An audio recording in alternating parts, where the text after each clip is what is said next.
It is 11:35. That quote in full from Brexit hardman Steve Baker. Officials, especially in national press conferences, should stay within the policy that ministers have decided.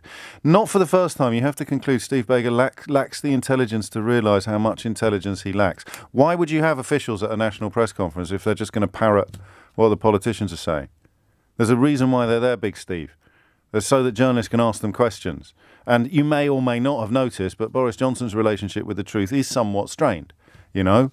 So you've got a politician there doing politics, you have a scientist there doing science. Ideally, the politicians would follow the science. You remember that phrase, Big Steve? The government claimed at every turn they were following the science. Now you are literally saying, on the record, because you've tweeted it, you silly sausage, you are literally saying that the science should go away and shut up, just like Gavin Williamson wanted the Russians to do, so that Boris Johnson can stand up and announce policies that are completely detached from the scientific advice he's receiving.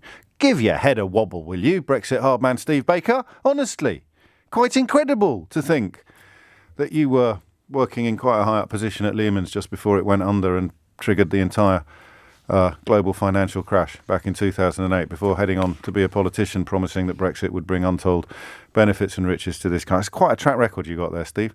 I would have personally, with your track record, I'd have resisted the urge to go for a hat-trick. But here you are, telling Chris Whitty to stay out of science, where previously many members of your party, possibly including you, were not long ago telling Marcus Rashford to stay out of politics. Now you're telling the chief medical officer to stay in politics and stay out of medicine. Well done.